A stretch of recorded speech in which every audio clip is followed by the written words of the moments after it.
Hello, everyone. Welcome to the Right to Read initiative. My name is Dr. Kathryn Garforth from Garforth Education, and I am very honored to have Lisa Hermant join me again for the second day in a row, where we're going to be talking about the resources that she uses as a literacy coordinator. Yesterday, we learned about her journey, and you were very fortunate that you fell on to having some seasoned expert teachers. I believe it was when your daughter started kindergarten that were using this phonological and phonemic approach to teaching reading instruction. And that really helped you along your way as a teacher with your own professional learning. So before we go into that deep dive of your favorite resources and your role, can you just give people a little bit of a background of who you are, what you've taught, and what you're currently doing in your role as a literacy coordinator? Hi, Kathryn. My name's Lisa Hermant. I teach in the Cowichan Valley on Vancouver Island, SD 79. Currently, I'm a literacy coordinator, school-based. I have been doing that just for 1 year, so I still feel green. I feel like I blinked and the year is over, but fortunately, I get to do this role again. So I will be school-based with a little bit more movement around our district in the year to come. But what I had done last year was started teaching in my grade 1-2 classroom, which I had been in for about 7 years at a school to come into my current position. And in the Valley, I've taught grade 1s to 9. That's great. So you're taking your knowledge from a variety of sources, not just those early years. Exactly. So, let's get started. What resources are your go-to resources? I kind of put my year in order of what I felt was important to bring into my school. We talked yesterday about the fact that, despite any of us not really feeling like we had been taught how to teach kids to read, certainly if you were secondary or intermediate focused, you would maybe not have that foundational depth of knowledge. And those teachers have kids in their room who need emergent reading skills.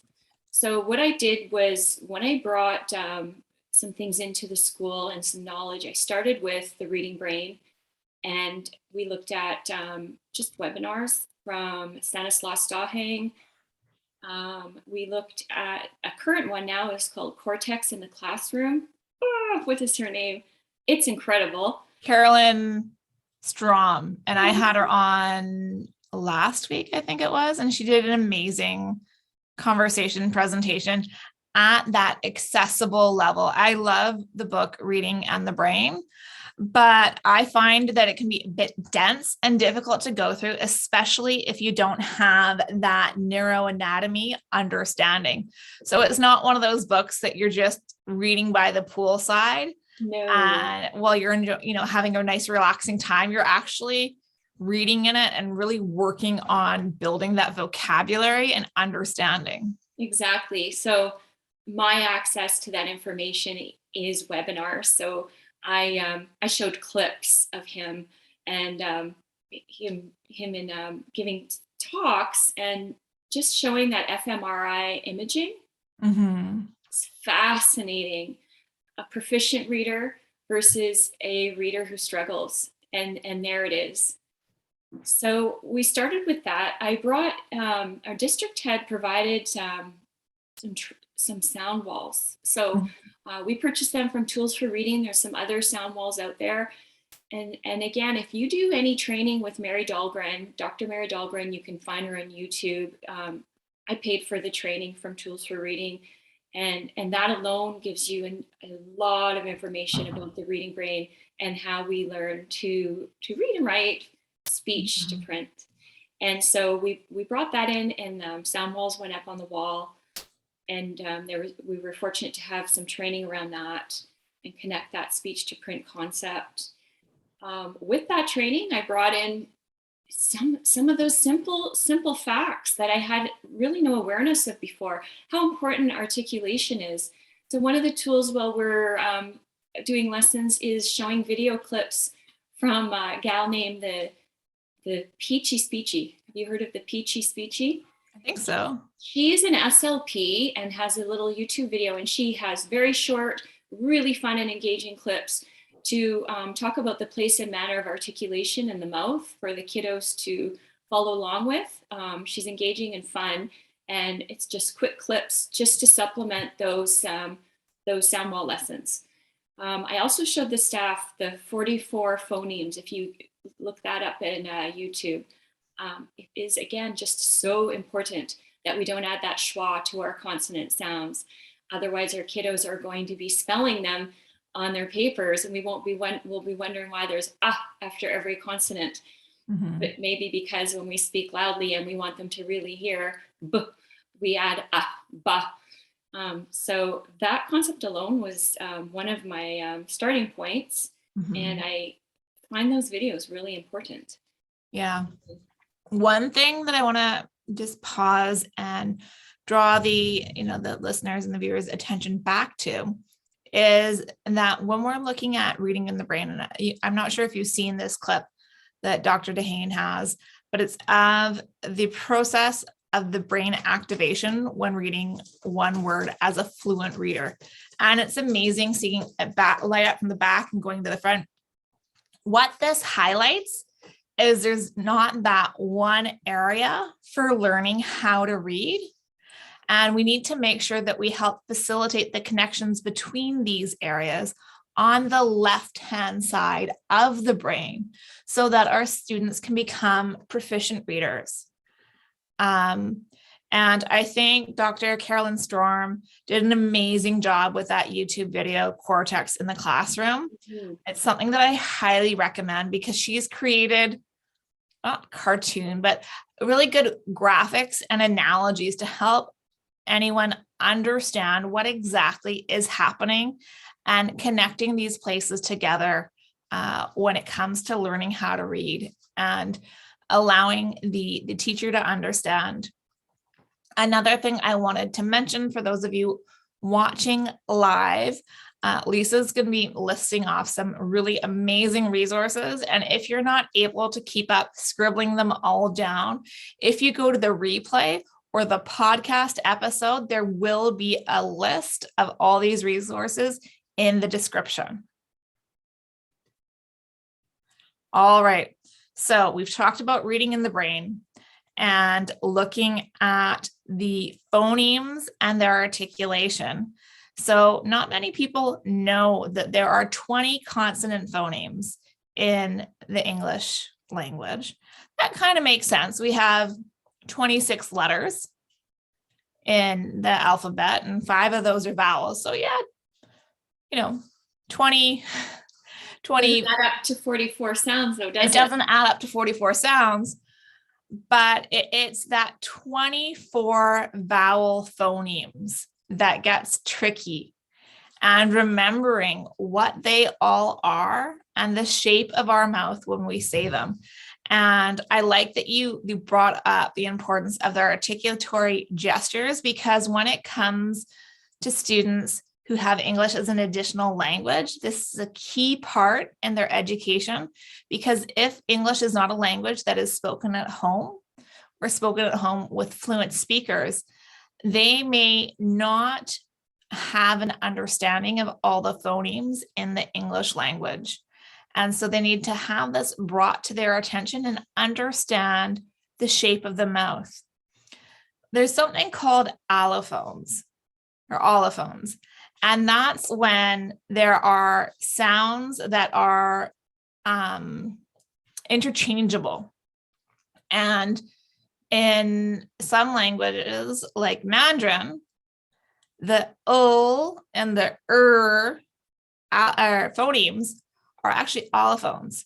So that's why when we have individuals who have English as an additional language and they learn to speak English at a later age, they don't have that discrimination they don't develop that understanding on their own without explicit instruction to notice the difference between these two sounds, because in their first language, they were the same. But in English, there are different. Yeah, and even with the little ones, if someone hasn't cleaned it up because it's cute, they won't have their sound, or they think this is their thumb, not their thumb. Just you can clean it up quite easily when they're young, and with that knowledge to explicitly tell them our tongue between the teeth, and voiced and unvoiced, mixing up and just that knowledge for them, which they find fascinating. They find everything fascinating that you want to talk to them about. And you see it with the older kids once they start writing. Why are they writing it that way? It's because they're saying it that way. They hear it that way. So it just, their attention hasn't been brought to it. Exactly. And we also need to recognize that we can be very lazy speakers of English. My own two of my children have names that are technically 3 syllables, but most people pronounce them as a 2-syllable name, like Frederick instead of Frederick. Right. And Margaret instead of Margaret. Right. So it's just the changing of the language and the different dialects of the language that make that spelling and the pronunciation so tricky when it comes to actually encoding these words into print. Yeah, especially if they don't have that knowledge. A cuz instead of because. I get that a lot when they first start writing. But, it's easy to clean up. We bring their attention to it, like you said, a little bit of corrective feedback. After the articulation piece, I introduced the concept of orthographic mapping. You talked a bit about the parts of the brain connecting, and my analogy with the kiddos is always, there's a little bit of a dirt road happening and we need to make it a super highway, so slowly with practice. But even bringing in that concept of meaning, especially when I have our English language learners in the room, kids without the background knowledge or vocabulary. So just really hammering home the importance of talking about what those words are that we're trying to read and write, and the meaning, and connecting it to a sentence and maybe a fun analogy. And the concept of orthographic mapping was new to me. When I read Kilpatrick's Equipped for Reading Success and heard him in webinars talking about Linnea Airy's theory on the reading brain, it's really fascinating as well. So that's something that you can do YouTube search on and find some really great videos that aren't too heavy or dense or academic to get that concept as well. Yeah. I'm sorry, what was the one that you mentioned from Linnea Airy? Just her theory of orthographic mapping. Right. And hearing David Kilpatrick talk about that in one of his webinars, it just made so much sense to me about why we are saying these sounds, reading these sounds, and connecting to meaning. Definitely. With the whole and word. We're in a mixed blessing situation with YouTube, because it allows you to go down to that deep rabbit hole. Right. And learning a lot of information, but it's also given us the ability to learn from some of the experts in the field who really understand these concepts so well, and also have the gift of being able to explain them well so that others can understand the concept. I know I cite Dr. Airy's work all the time because it's a great way of thinking about things. Yeah, so that helped me a lot, having access to that information. From there, I talked about phoneme grapheme mapping, helping break those words down into our speech sounds. One of the books that I brought in is this Phonics and Spelling Through Phoneme Grapheme Mapping by Kathryn E.S. Grace. Just went on to the website hosted by Really Great Reading, I understand. She has a second edition coming out. She also has a Facebook page, and she's really active on her Facebook page. Those who use this book love it and love it a lot. And those who crack it open find it a little tricky to get their mind wrapped around it. So I would suggest joining that Facebook page. And again, like I said, she's really active on it. She's starting to do some Pro D around it. And through that, you can have the kids do the phoneme grapheme mapping in many different ways. So I just kind of brought in some different ways and tools. You're doing the same task in different engaging ways. I'm going to say one of my favorite YouTube videos on this is called Tap It, Map It, Graph It.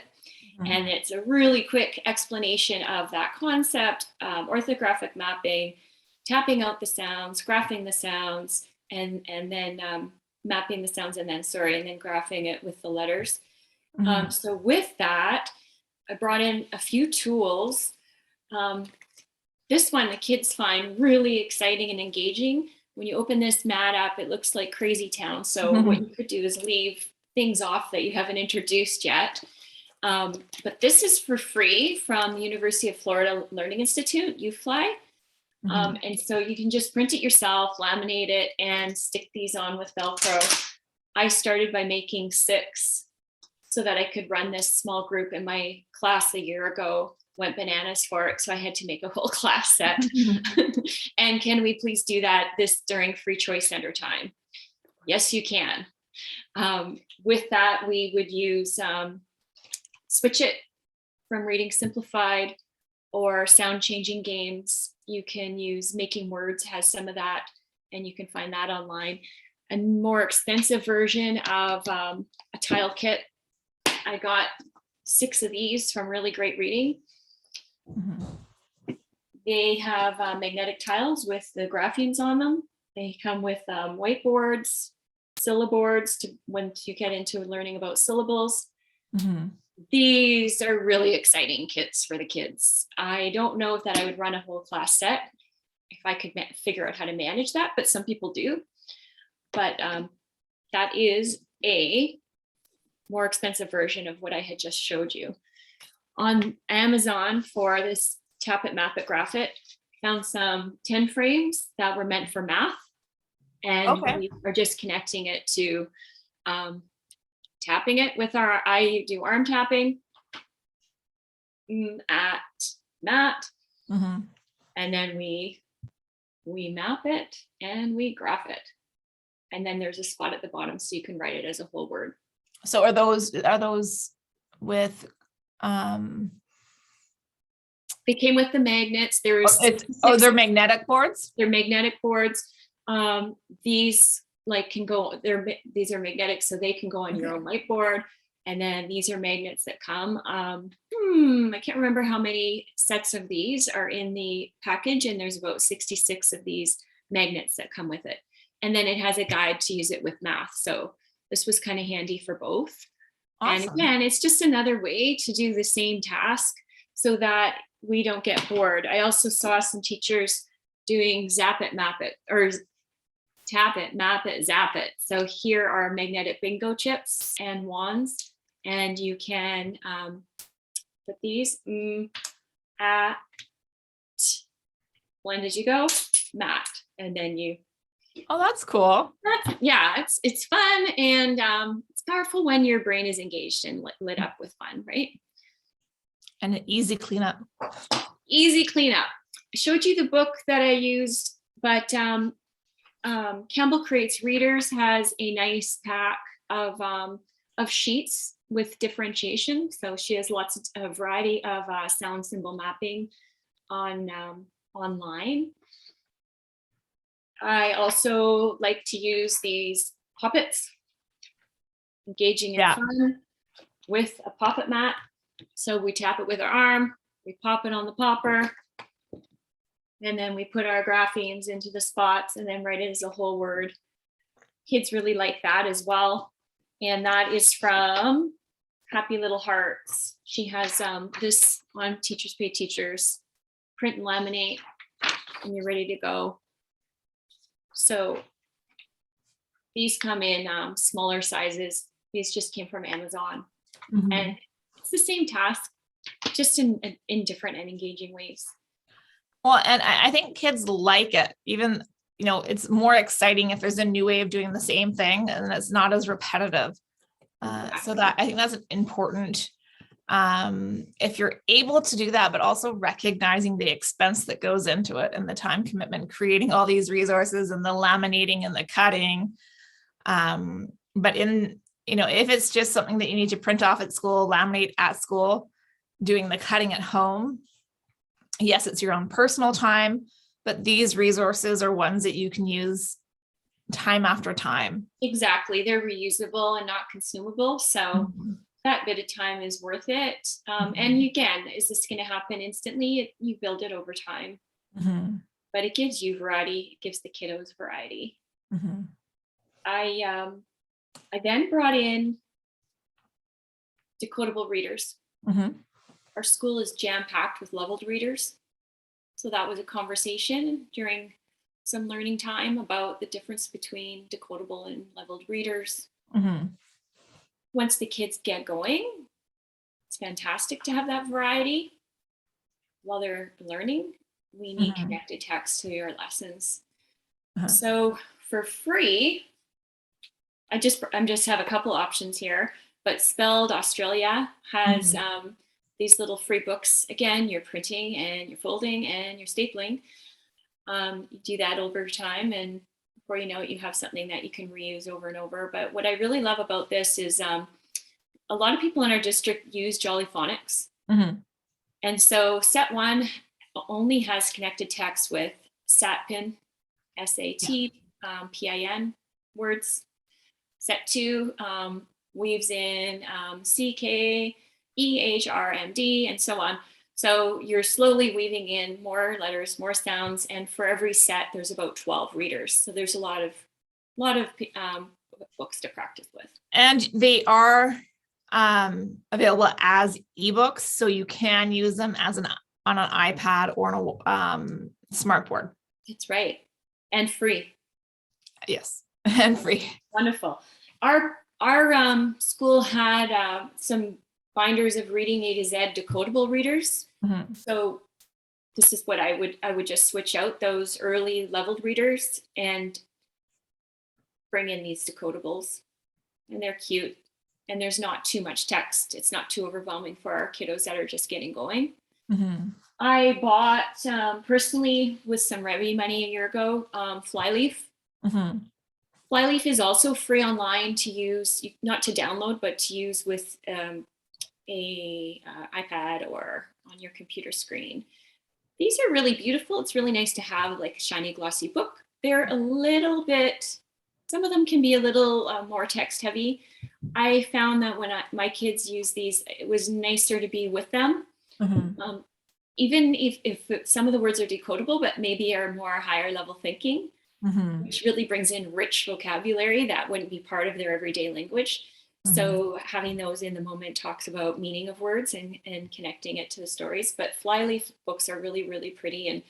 And again, they spiral us in a really great sequence that the kids can get into their hands. And now in your district, you said that a lot do use the Jolly Phonics. Is there a scope and sequence that everybody follows, or is it, again, something that the teachers can decide on their own? There is not a scope and sequence that everyone follows. No. But if you're using Jolly Phonics, you're using something that makes sense for sure. Yeah. Well, and the Jolly Phonics SAT-PIN is a very common one, and a lot of the free resources and stuff that's available out there follows a very similar progression. So you're able to get those resources and use them effectively. Yeah, exactly. And yeah, Starfall, there's some free printables. We printed some Starfall. I had also bought for my own classroom some Starfall, and you can find them used online for really inexpensive. You can find just paper versions and print them. And I find the kids really feel safe with those. It's not a lot of text on the page, and they truly are following that easy CVC, short vowel, and then they tiptoe you up to the more advanced phonics. The kids seem to Wonderful. really like those ones.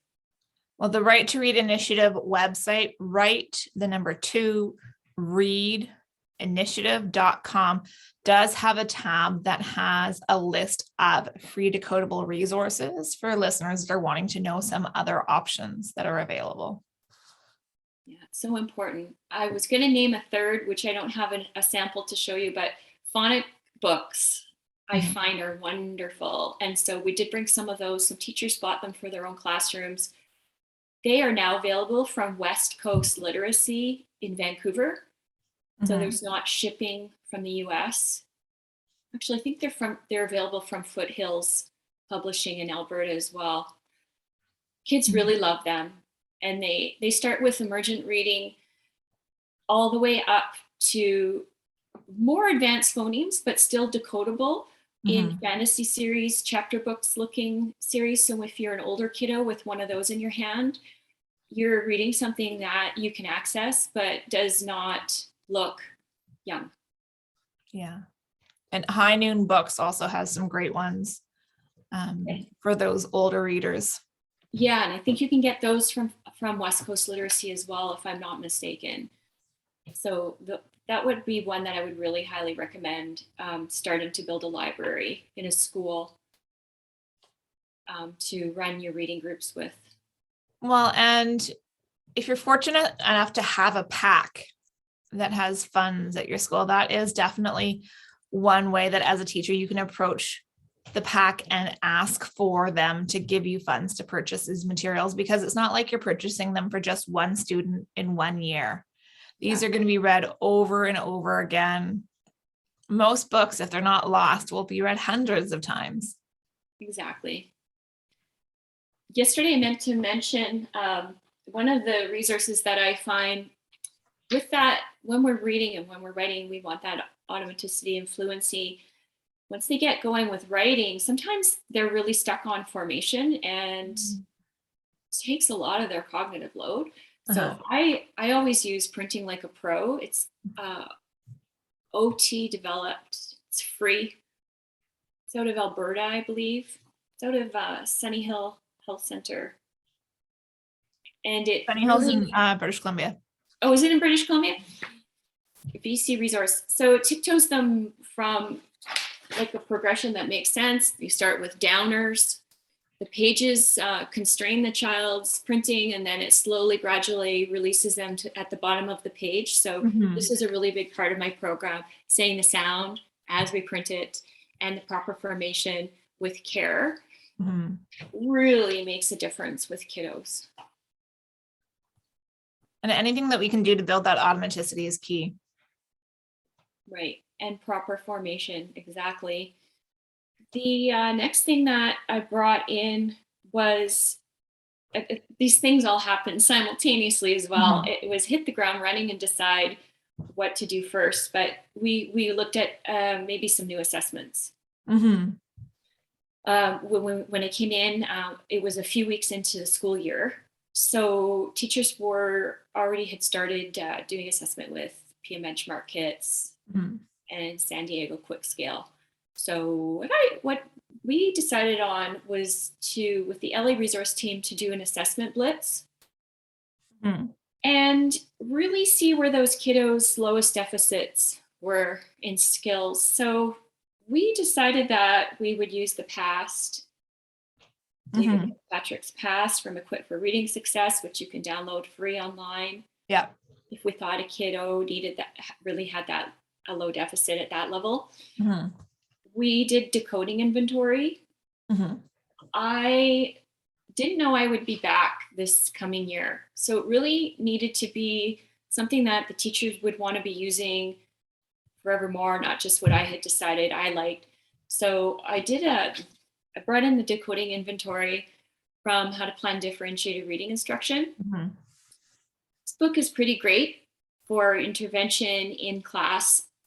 She also has a whole free curriculum on bookworms reading and open source curriculum online that you can access. And I did really like that decoding inventory to see really what deficits the kids had when they were spelling or reading rather. Well, and I think the important thing, like in your role, as you mentioned, you only thought you were going to have it potentially for a year, is creating things that teachers aren't dependent on you for delivering. You want them to have your support in learning how to use the resource, but then be able to do it on their own and maybe ask for some consultation interpreting the results. These resources are meant to be quick assessments of the student's current skill level so we can inform our instruction. And having the tools, and you've mentioned some great tools so far that you can use to pair with their weaknesses, is essential. Yeah, so exactly. I didn't know what they would be using for intervention. I didn't know if I would be part of intervention either. Really wasn't part of the plan because, again, I wouldn't be there next year. So we don't want to build a system that we can't rely on for the next year. At my previous school, our learning assistance teacher really loved using this in her intervention groups. And it also has a decoding inventory to find out where to pop the kiddos in. So I thought if I left and they were going to be using this, that would be a really powerful tool as well. So we played around with just different assessments that that might make sense when you want to reach for the intervention as well. We talked about oral reading fluency and in doing an ORF, which was new to most people, 1 minute oral reading fluency assessment. One of our LA teachers had been doing it the year before with some intervention, and she liked to use dibbles. And I showed some teachers Easy CBM. It's free, and you can also graph or like input your data and have a graph made, and you can now then connect that to your progress monitoring. Can you take a minute to just explain the difference between an ORF and a running record? Yes, the ORF is done in 1 minute. It's timed. If the kids are only so far within 1 minute, it gives us a lot of information, and it can really predict down the road who they will be as a reader. We're using the ORF not so much for comprehension, which you can have a discussion after, but it really is a quick snapshot of where they're at. And there is a normed and standardized scale that Jan Hasbrook and Tunmer, maybe I'm wrong, have created that is kind of the gold standard. So it gives you those standards at different times of the year based on grade level. And you can really tell if your kiddos are emerging, proficient, or extending. Yeah. And so first of all, it's a minute per student. So realistically, one day you can do it before recess or between recess or lunch, and after lunch, you'll have the data and you'll be able to use it to inform what you're going to do with your students next.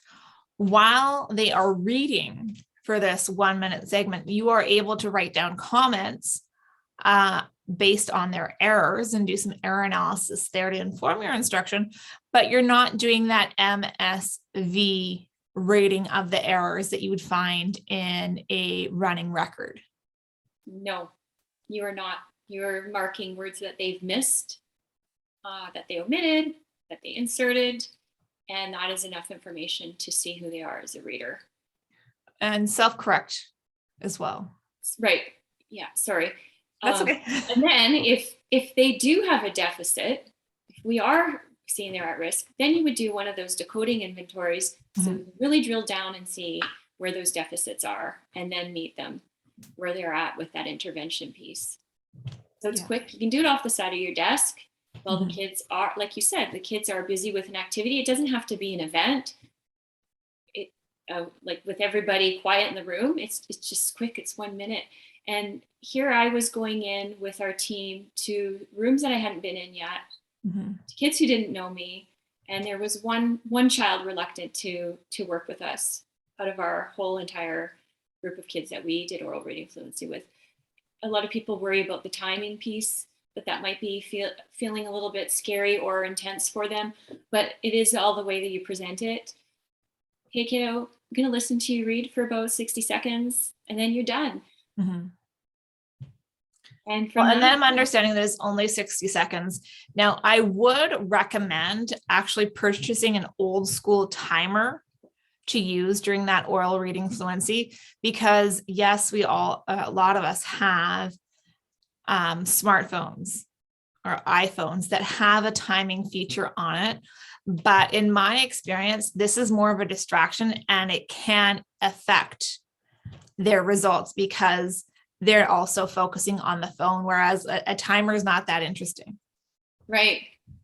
Yeah, I always kind of tucked my phone away so that wasn't the focus. And I said, whenever you want, start reading. So it wasn't my phone in their face saying, on your mark, get set, go. Mm-hmm. So they didn't even really know about the time part. It was just, yeah, let's just do a little check-in. And at the beginning, it can be hard to train yourself not to teach during this 1 minute sample of the student reading. You're doing yourself a disservice when you try and do that in this situation. And that's where some teachers struggle with that screening component because they are a teacher and they want what's best for the student. But if we're looking at 3 minutes throughout the entire year that you're not teaching them when they're reading to you, I think they're going to be okay. Exactly. And the thing is, if 3 seconds goes by and they don't have a word, we can give it to them. Mm-hmm. It's pretty low key is what I found. And on paper, it looks a little bit intense, and it was really a nice time with the kids. They were kind of excited about it. If they did have, we figured that they probably were developing to proficient. We also used a maze. Mm-hmm. And I'll admit I had never heard of a maze before. And again, in 3 minutes, whole class, you can see what they know or don't know, and it's done. We used Mazed from the core reading, assessing reading multiple measures book. So they have different mazes for different grade levels. And the thing of it is, they all look really similar. If you know that a kiddo is reading at a grade 2 level in grade 6, you can give them the grade 2 maze. You can give them the grade 4 maze. No one needs to know about that. And then the rest can be doing the at grade level maze. Mm-hmm. So that was a new and interesting concept. 3 minutes, you can get your whole class done. And what it is every 7th word has 3 choices. So you really cannot guess your way through this maze and come out proficient. Yeah, so that isn't just looking at their ability to read and decode what they're reading, is looking at their comprehension and be able to understand. And in most maze tasks, especially at the younger level, the choice is pretty obvious. So it's not something that they're having to think for a long time about what word should go there. It should be pretty apparent right away, as long as the words are in the student's vocabulary. It's not going to have synonyms that either could work that they have to choose from. Right. And sometimes it's just function words or prepositions. Mm-hmm. But you brought up a good point about sometimes is it a decoding issue or is it a lack of background and vocabulary, which mm-hmm. You have to suss out. Yeah. But again, that's things that are going to be informing your instruction. So if we do the ORF and we do the maze, and if you're still in the grade 1, 2 level, you may want to throw in the phonological awareness and the RANT task, or the rapid automatized naming, just to kind of give you a fuller picture of what your student is doing, so you can look at that automaticity and how that's going to help them or hurt them with reading and understanding where to go forward with your instruction. So really, this can be done in under a day, and the results are going to make it so that you can really help the students that need it and recognize the students that need that differentiated instruction to help them take them to the next level. So maybe they're reading a couple levels, but on their grade level, this is allowing you to discover that and realize ways, okay, you know what, this guy's above where the others are. So let's work on some advancement work with them. Yeah, it was quite amazing to learn about that, and quite amazing that I didn't know about that. I didn't talk about yesterday. I forgot to mention the fact that I received my my SETS diploma from BIU, special education teacher training, and my literacy training was in tandem with literacy numeracy class. 5 classes in total. 2 were on numeracy, 3 on literacy, and we did not talk about any of this. We talked a lot about comprehension strategies, and my project was to write an intervention for a child missing connecting or visualizing or determining importance. So I wrote about lack of connecting to text, and I wrote it because I had to, but I knew that that's not what I would do if a kiddo in front of me wasn't decoding. Mm-hmm. And so I didn't know about these. Yeah, using those maze measures and the oral reading fluency measures, that's going to alert you to the students that are getting by based on classroom conversation and what they're picking up, versus a student who's actually able to read and comprehend the text that they are reading without having to hear it from someone else. Exactly. We also did the Words Their Way spelling inventory. Mm-hmm. I mentioned that yesterday. I really think that gives us a lot of information. Finding ways to differentiate was really tricky for some teachers in the intermediate. It's a really wide range of kids that can be in front of you in all of our schools, and that gave some information about maybe your whole class is working on and for some it's hen, and others it's excellent. Mm-hmm. And you can differentiate that way. So that inventory can kind of figure out where those kids are with their spelling as well. Spelling's trickier. It's out of thin air. Mm-hmm. It's not recognizing what's not right in front of you. So if they don't have it, they haven't orthographically mapped it. But there's ways to look at that and kind of meet those kiddos where they're at. So moving kids into different groups for word work time was part of it. I don't know if you've probably heard of the Reading Simplified Academy. Mm-hmm.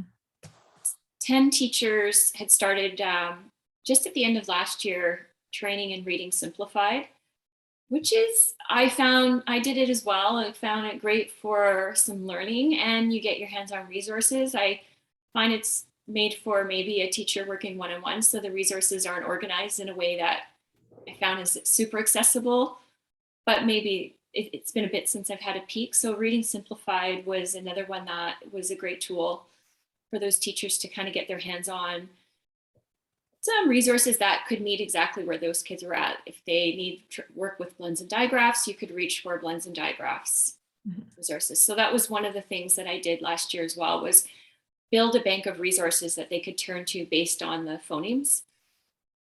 And in the resource room, we started making task bins too. Yes. I want to hear all about those 6 task bins that you've created and what's inside them. That was one of the things we did at Coheman, and in tandem with that at the district level, because I'm a district literacy coordinator, school-based, I also spend time working out of our school board office. So the last 2 weeks, one of our jobs was to work on task bins. We have 5 themes, so we're creating task bins on the alphabet and the alphabet principle, the more advanced phonemes, so our vowel teams and diphthongs, the more basic phonemes and phonics. We have task bins on syllables and task bins on morphemes, and for each one there's 5 task bins for each theme. Mm-hmm. So in all, there'll be 25 task bins that people could borrow from our district resource center. I have one here, and in it, it's about, 7 or 8 games. Yeah. A lot of them we found free online so that teachers could print them and make them themselves if it was something that they could use, see if their kiddos like them, if it was meaningful to them, but tasks that have that good efficacy, meaningful target. We've got these clip and write. There's a whole pile of things in here. These, a lot of them came from the Florida Center for Reading Research, FCRR, University of Florida, UFLE also has a pile. And I also found this year, I'm going to talk a little bit more about someone online. Her name is Tara West, and she has created it's called Guided Phonics and Beyond curriculum.